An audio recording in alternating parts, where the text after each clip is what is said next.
This is the story of Ibrahim, a farm boy from a small village outside Katsina in Nigeria. His story is one of hope, desperation, and a journey that ended in the heart of the world's largest hot desert. It's a story that, tragically, is not unique. Ibrahim's world was small, but his dreams were big. His father was a farmer, and a small plot of land he worked was barely enough to keep the family fed. Life was a daily struggle, but Ibrahim held on to a single powerful dream: to lift his parents out of poverty, to give them a life of comfort, and one day to build them a proper house. That dream was his compass, guiding every thought and every action. One day news rippled through his village. A neighbor's son had done the impossible. He had traveled north, through Niger, across the vast Sahara to Libya, and then made the perilous journey across the Mediterranean to Europe. The story was told in hushed, excited tones. He had made it. He was sending money back home. For Ibrahim, this wasn't just a story. It was a blueprint. It was a tangible path out of the life he knew and into the future he dreamed of. If he could do it, Ibrahim thought, so could I. The decision was made. The dream was too strong to ignore. To fund this journey, Ibrahim had to make a sacrifice. He sold his most prized possession, his motorcycle. It was more than just a vehicle. It was his freedom, his connection to the world beyond his village. But for the promise of Europe, it was a price he was willing to pay. With the money in his hand, he sought out a smuggler, a man who promised him a safe journey inside a good vehicle. Those words, safe and good, were anchors of hope in a sea of uncertainty. Ibrahim paid the fee, entrusting his life and his dream to a stranger. But the reality of the journey was a brutal departure from the promise. This is a reality that has been documented in thousands upon thousands of reports from human rights organizations and survivors. The good vehicle was an old, battered pickup truck, already overflowing with people. Ibrahim was crammed in, shoulder to shoulder with dozens of others, all chasing a similar dream, all filled with the same mix of fear and hope. The journey began. They drove for days on end, deep into the vast, unforgiving expanse of the Sahara Desert. The sun was a relentless enemy, beating down on the open truck. The sand stretched to the horizon in every direction, a seemingly endless ocean of gold and heat. The smuggler had provided almost no water. A few sips a day had to be enough to survive.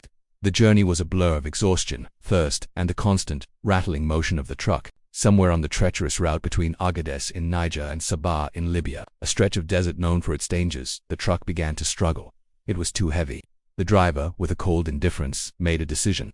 First, he ordered all luggage to be thrown out. Bags, clothes, and the few personal belongings people had carried from home were tossed onto the sand, instantly swallowed by the landscape.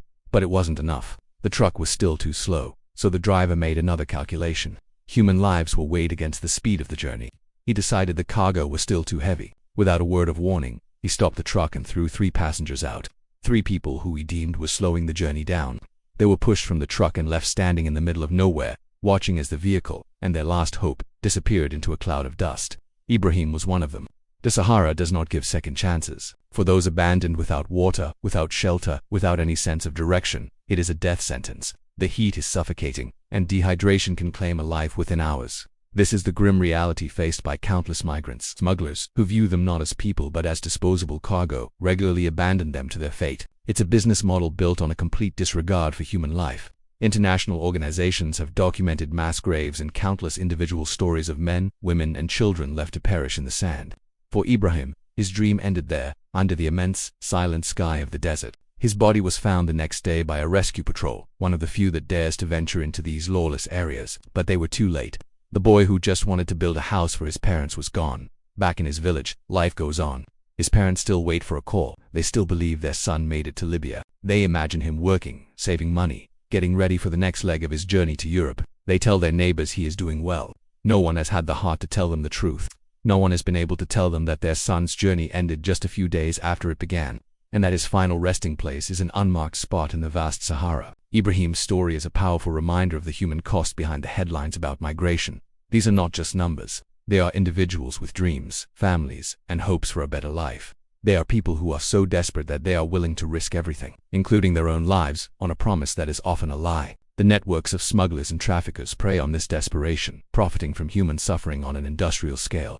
We need to do more to raise awareness about these dangers and to combat the criminal networks that facilitate them. But we also need to address the root causes: the poverty, the lack of opportunity, the instability that pushed people like Ibrahim to take such incredible risks in the first place. His dream of a better life was a universal one. The tragedy is that in his pursuit of it, he fell victim to a brutal system that saw him as nothing more than cargo. Thank you for listening to his story. Please share it, so that more people understand the true perils of these journeys. Your awareness can make a difference.